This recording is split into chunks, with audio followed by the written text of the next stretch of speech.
My name is Brandie Lyle. I'm 32, and for most of my adult life, I thought being the responsible one in the family was a kind of armor. The quiet, dutiful daughter who pays the bills, answers late-night calls, and never asks for anything in return.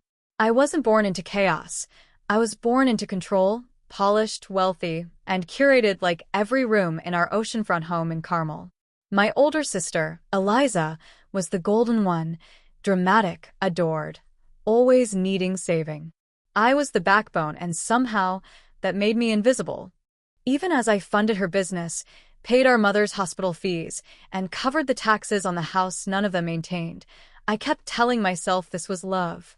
But it wasn't love, it was a transaction.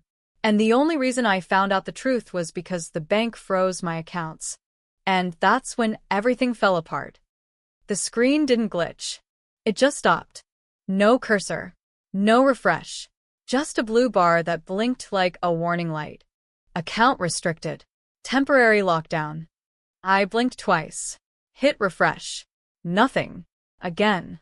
Still nothing. My heartbeat didn't speed up yet, not until I tried the second account. Then the third. All frozen. I reached for my phone. Signal strong. Good. Called the bank's direct line. Automated voice. Hold music. Then a real voice, calm, clinical. Ms. Lyle, due to ongoing compliance verification tied to interfamily assets, we've paused activity on all liquid accounts. A review is underway. I stood. Excuse me? It appears there's overlap between your activity and a trust fund in your name and your sister's. Eliza? Silence. Then, we can't legally confirm details over the phone. You'll be contacted by someone from the fraud division within 72 hours. Fraud. Fraud? I dropped the phone. Not slipped. Dropped. It bounced against the hardwood. I didn't bother picking it up. I pulled up old email folders. Search. Eliza Trust Fund. One result. From 6 months ago. Subject line. Finalization confirmation. Lyle Family Trust, Eliza. Signatory attached. I clicked. Attached. A PDF. I opened it. It hit me like ice to the gut. A line with my name, my digital signature, confirmed approval of a $850,000 transfer into a trust account solely controlled by Eliza Lyle. I never signed that. I never saw that. And it wasn't just a signature. The hash code was correct. Verified. Legal. They forged me. A quote from an old professor came back sharp in my skull. The moment you believe loyalty is currency, you've already sold your soul. I scrolled down. Beneath the signature line. Signatory agrees to waive right of contestation under Family Clause 11C. I opened a new tab. Entered the legal reference code into the financial records database. Family Clause 11C. I'd seen it once when I was 19. Buried in a contract my father said was just formality. Clause 11C meant I forfeited all claim to revoke or audit the transaction if I signed willingly. But I didn't sign. Not willingly. And definitely not knowingly. A ding. Text message. Unknown number. You weren't supposed to see that. I stepped back from my laptop. Hands clammy. Someone had eyes on the system. Or me. Or both. I typed a single word. Who? No reply. The ceiling light flickered once. Twice. My hand hovered near the wall switch. Turned off all lights. I moved to the kitchen, pulled the blinds tight. The street outside was empty. Dead still. I tapped the security app. Backyard camera offline. Front door glitching. Was it coincidence? Or a warning? I walked to the back door. Opened it slowly. A gust of ocean air slapped my face. And on the deck, taped to the railing, a plain white envelope. I pulled it loose. Inside, a printed photo. Of me. Taken 2 nights ago. At my apartment. From across the street. They weren't just freezing me out. They were watching. They were planning. They were already inside the walls. Who the hell just texted me? And how deep is this going? The house smelled like rosemary and bleach. Familiar. Sterile. I parked halfway down the street, and walked the rest. No warning. No calls. No letting them prep a script. The family's vacation home stood perched like a secret, facing the Pacific with its pristine deck and polished windows, reflecting nothing but curated calm. It looked unchanged. And that pissed me off. Eliza's car was in the driveway. Champagne-colored Mercedes. Of course. I rang the bell. Waited. Silence. I rang again, then opened the door with my old code. It still worked. Stupid. The foyer was spotless. Staged, like we were expecting a photographer. Light jazz drifted from the kitchen. I followed it, and found him. Harland. In a linen shirt, cutting mango like it was a damn commercial. The knife stilled when he saw me. "You look tired," he said, not looking up. "Not sleeping again?" "My accounts are frozen." He exhaled. A shrug disguised his breath. "You should have called." "I did. The bank." I stepped closer. "You authorized the transfer." He wiped his hands slowly. "The trust was created legally. Under forged consent. With my name." He finally looked at me. That flat, authoritarian stare he used to pull when I was 13 and grounded. "You're blowing this out of proportion. You stole from me." "Watch your tone, Brandie. This isn't a courtroom." I smiled cold. "Not yet." Footsteps. Eliza entered the kitchen wearing silk pajamas and carrying a half-empty mimosa. She looked radiant, relaxed, like money tasted different when it came easy.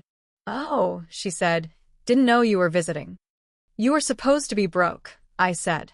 "What happened to that pitch deck failure in April?" She sipped. "Turned out, family comes through." Harlan coughed. "Eliza." "No, let her talk." My voice dropped. "Let's hear what she knows." Eliza tilted her head, amused. "I didn't forge your signature." "Then who did?" She hesitated. Shrugged. "Ask Mom." The hallway seemed longer than usual. Corinne sat in the sunroom, pruning orchids like she hadn't committed white-collar crime in her sleep.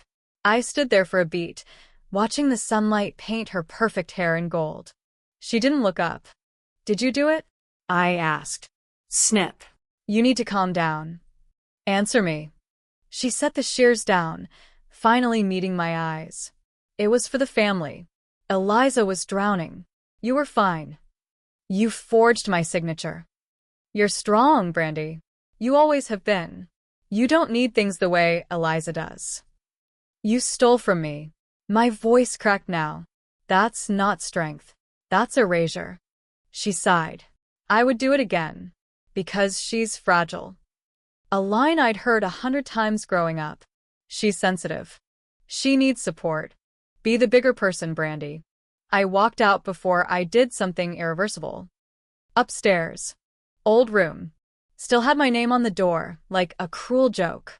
Inside, dusty trophies, expired dreams, a mirror cracked at the edge. The sun cut across it like a scar. I sat at the desk. Open drawers. Nothing. But behind the bottom one, a slight bulge in the lining. I peeled it back. A flash drive. Labeled, Revision 3, TF clause. They didn't even bother to hide it well. Cocky. I tucked it into my coat and moved fast. Back down the stairs. Harlan stood near the door now, arms crossed. "You're making this bigger than it is," he said. "Funny," I replied. "So did the bank." He stepped forward. "You're going to regret this." "No," I said. "You are." Outside, I gasped like I'd surfaced from underwater. The air tasted different. Metallic. Dirty. My hands trembled on the steering wheel. I drove 3 blocks. Parked behind a gas station. Plugged the flash drive into my laptop. Encrypted. Naturally. But the file header was visible. And the date. It had been updated just 2 months ago. I stared at the folder's name. Emergency Trigger Protocol, Clause 21B. I didn't know what that was yet. But whatever it meant, I wasn't just cut out of the trust. I was written out of the family. She lied for Eliza. But who's lying to Eliza? The air in the rental car was stale. No movement. No sound. just the faint hum of static from the auxiliary port I hadn't used. I opened my laptop, plugged in the flash drive with shaking hands. No coffee. No water. Just code and cold. Encrypted. Of course. I launched the decryptor. Tanya's software.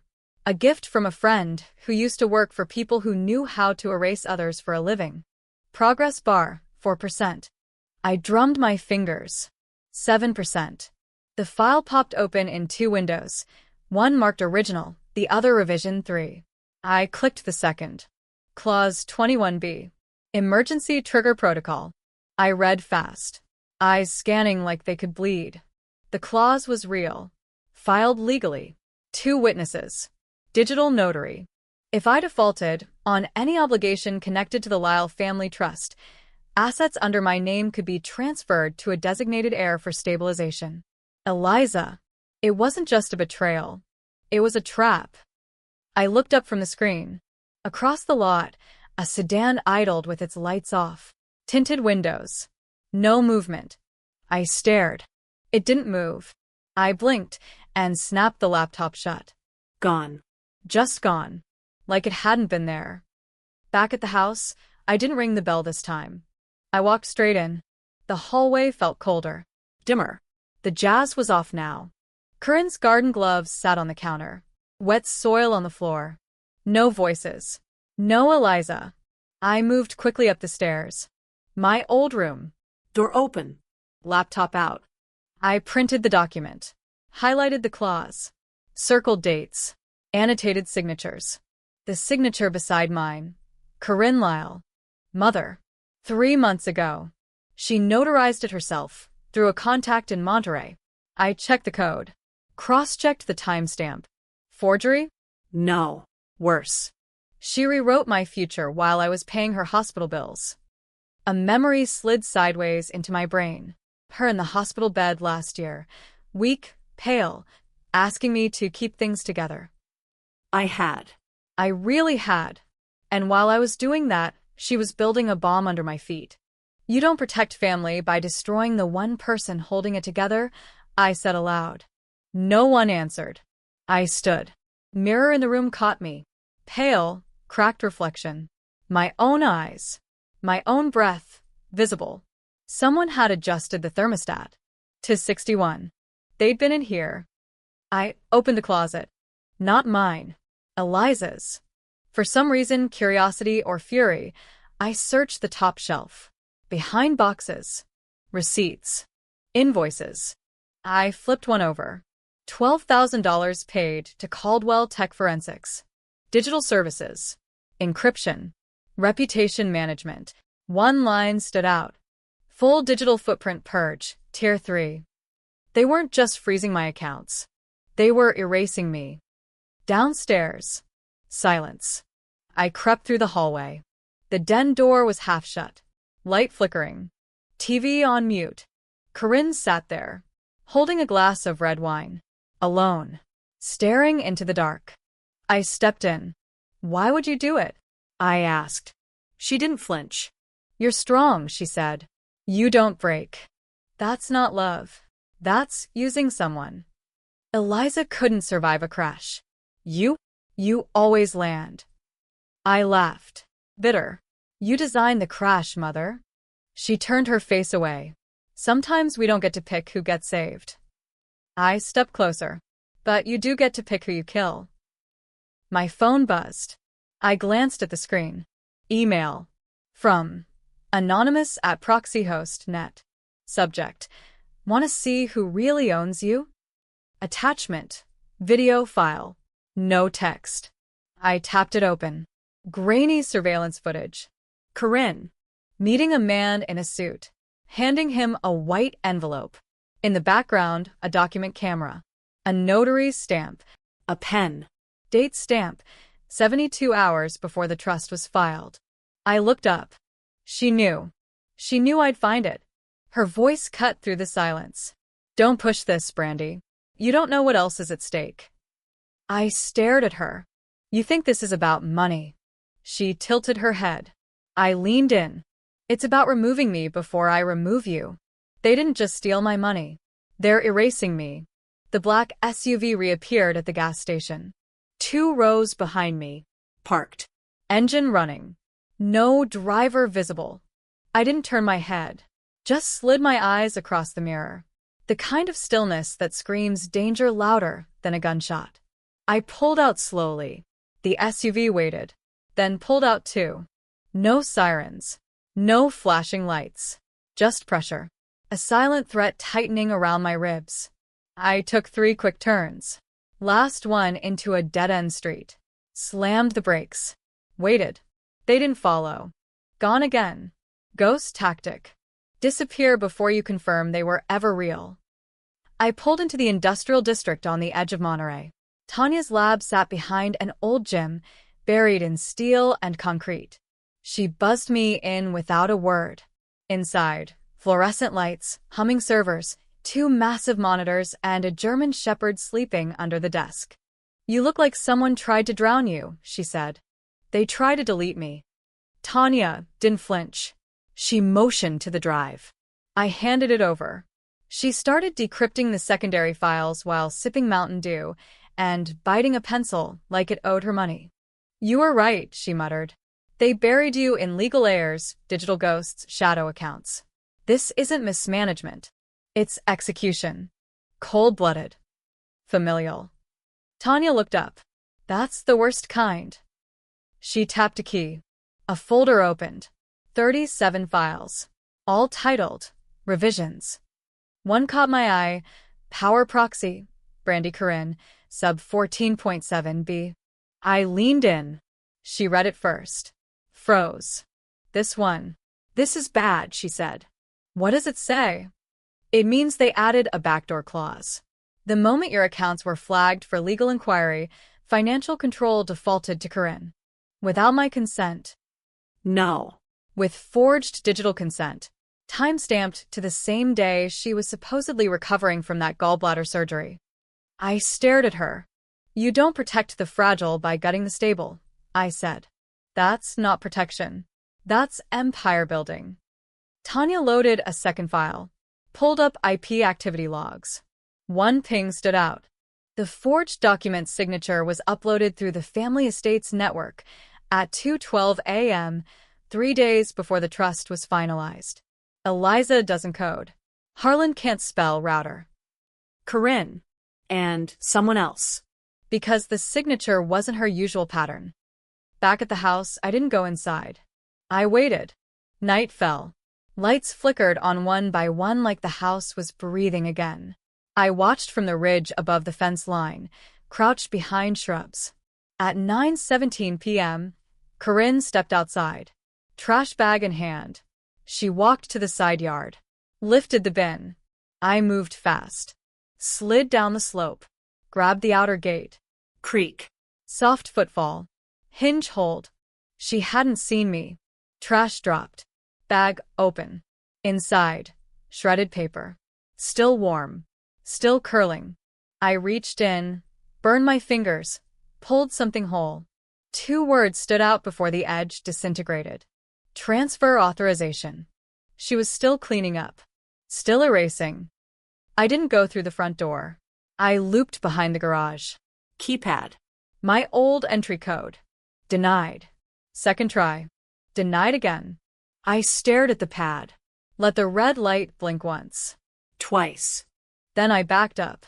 4 steps. Breathed deep. Charged. Foot hit wood. Crash. Door frame split. I was in. Alarms went off. But not security. Corinne's voice from upstairs. "What was that?" I grabbed a vase from the console and slammed it into the tile. Shards flew. "Let's stop pretending," I shouted. Footsteps. Corinne in silk pajamas. Eliza behind her, clutching her robe like a guilty teenager. I held up the burnt paper. "You didn't shred fast enough." Eliza's face paled. "Mom," she whispered. But Corinne raised her hand. "It's fine." "No," I snapped. "It's not." "You want to play Queen Maker?" I stepped forward. "You tried to build a kingdom on fraud. You didn't just betray me. You used me." Corinne's face was marble. "You were never supposed to see that trust," she said. It wasn't for you, but it came from me. I turned to Eliza. Did you know about the secondary clause? That if I defaulted on anything, credit? She didn't answer. She told me it was just protection, in case you disappeared again. I didn't disappear. I worked. You left, Eliza hissed. You abandoned us. No, I said. I supported you from 900 miles away while you failed at 4 startups and begged for more. Silence. Then Corinne's voice again. Low. Final. You think you've won something here? No, I said, holding up my phone. Not yet. I tapped send. 3 files. Backed up and emailed. To Tanya. To 2 lawyers. To a reporter I hadn't spoken to in years. The house felt suddenly smaller. Like it knew it was compromised. If they need me a race to win, I'll make them bleed to lose. The first call came at 6:12 a.m. Unknown number. East Coast. I let it ring once. Twice. Picked up on the third. Brandie Lyle. A man's voice. Tight. Professional. This is Special Agent Nolan with the Financial Crimes Unit. We received a mandatory referral tied to suspicious trust activity. Mandatory. That word landed heavy. From the bank? I asked. From 3 banks. And a notary board. A pause. And a journalist. I closed my eyes. Tanya worked fast. Cut. Coffee shop. Caramel. Glass walls. Ocean glare like a spotlight. I sat with my back to the wall. Laptop open. Head on a swivel. Every reflection felt like a lens. Every shadow, a watcher. Tanya texted. They're scrambling. Corinne hired counsel. Harlan too. Another line followed. Eliza hasn't. I smiled without humor. The power always runs downhill. I started building the burn list. Accounts. Dates. IP logs. The offshore routing through a Delaware LLC that funneled money into Eliza's trust while flagging my own accounts for review. The notary. I stitched it all together like a crime scene. One truth kept repeating itself. This wasn't emotional favoritism. It was strategic removal. Someone once said the most dangerous people aren't the ones who hate you. They're the ones who need you gone to stay in control. That felt true in my bones. The second call came from a block number. Eliza wants to meet, the voice said. Harlan's assistant. Shaky. Public place, I replied. My terms. Fine. The terrace. Noon. Cut. The terrace was packed. Tourists. Sun hats. Champagne flutes clinking. A string quartet warming up for a charity luncheon inside the ballroom. Too many witnesses. Good. Eliza arrived late. Oversized sunglasses. Jaw tight. You blew everything up, she said before sitting. I didn't start it. You leaked private documents. I reported crimes. She laughed, brittle. You always hide behind language. I slid my phone across the table. Video paused. Her mother handing cash to the notary. The timestamp clear. Did you know about the emergency trigger? I asked. The one that let my assets transfer to you if I missed a single payment. Her face strained. No, she whispered. I leaned in. Did you know she had a separate will drawn up? Naming you sole inheritor. Citing my financial instability. Her breath hitched. Knees knocked the table. She said you were reckless, Eliza said. That you'd disappear again. I never disappeared, I said. I paid. A waiter passed. Plates clinked. Normal life moving inches from collapse. Eliza's hands trembled. What do you want? I want you to understand something. I tapped the table. You weren't the winner. You were the weapon. Cut. Phone buzzed. Text from Nolan. We're filing a preservation order. Don't move assets. Don't contact your family further. Too late. The third push came hard. As I stood to leave, 2 men in suits blocked my path. Security? No. Private. Ms. Lyle. One said quietly. You need to come with us. For what? Clarification. Behind them, through the glass, I saw Corinne inside the ballroom. Perfect posture. Speaking to donors. smiling like nothing was burning. I stepped back. If you detain me without cause, your firm's name will be in my next filing. They hesitated. I kept my voice calm. And every camera here will catch it. They stepped aside. I walked past. Heart pounding. Legs steady. Someone once told me courage isn't the absence of fear. It's deciding which fear you can live with. I chose this one. Cut. Hotel room. Curtains drawn. Laptop open. Files uploading to a secure server. The burn list complete. A new email came in. From a journalist I trusted once. Subject line: before we go to print. Attached, a scanned document. My mother's handwriting. A memo. Old. Buried. It outlined a contingency plan in case I challenged the trust. Step 1. Isolate financially. Step 2. Discredit mentally. Step 3. Force default. Transfer complete. At the bottom, one line underlined twice. She will cave. She always does. I stared at it until my vision blurred. Then I forwarded it. To Nolan. To Tanya. To my attorney. And finally, to Eliza. The last call came at night. Harlan this time. His voice smaller than I remembered. You taught me to protect the family, he said. You didn't have to burn it down. I looked out at the dark ocean.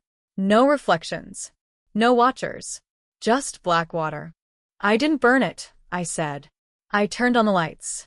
Silence. Then the line went dead. I closed the laptop. You taught me to protect the family. Now I'm protecting it from you. They tried to schedule the meeting behind closed doors. I said no. If this was going to end, it would end with sunlight in their faces.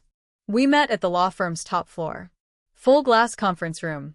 A view of the bay, so wide it felt like freedom pressing through the walls. Corinne came first. Black suit. Silver brooch. Not a wrinkle out of place. Harlan followed, slower. Silent. Eliza entered last. She looked different. No makeup. No jewelry. Just a woman stripped of her illusions, her advantages, her safety net. The folder in my hand was thick. I set it on the table. Everything you buried is in here, I said. All the contracts, the revisions, the proxy clauses, the email chains, the bank transfers. No one spoke. Every notary stamp, every forged signature, every one of my assets that passed through hands they were never meant for. Eliza's breath hitched. She tried to speak, but Corinne cut her off. What do you want? I already have what I want, I said. Corinne stiffened. Then why are we here? To watch you realize you've lost. Silence. Then I opened the folder and pulled out the last page. A court notice. Verified. Notarized. Approved. Preservation of assets.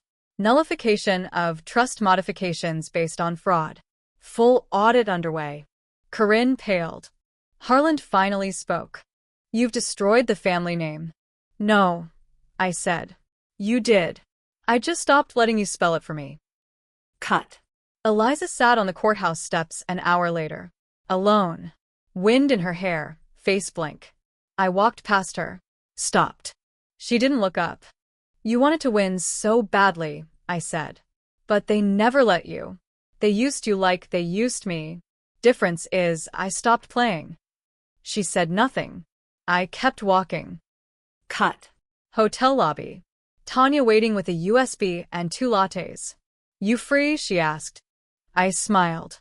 More than I've been in a decade. She handed me the drive. Final backup. Everything they tried to bury. Now it's yours. I don't need it anymore, I said. Let it burn. She laughed. Symbolic endings aren't your usual style. Today they are. We sat in silence a moment. Then I stood. I'm done being someone else's signature. Cut. Later that night, I walked the pier. Fog low, sky black. The ocean stretched like something endless and clean. A little boy ran past with a kite. It dragged against the wind, fighting back. He laughed. I stopped at the edge. Took my phone out. One by one, I deleted contacts. Harlan. Corinne. And then, Eliza. I paused. Then hit delete. There was no catharsis. Just breath. Stillness. Sometimes the real victory isn't revenge. It's removal. Someone once said the most dangerous lies are the ones wrapped in love. But I think the more dangerous truth is this. If you never say enough, they'll take everything. And call it family. Some fires cleanse. Others just expose the bones.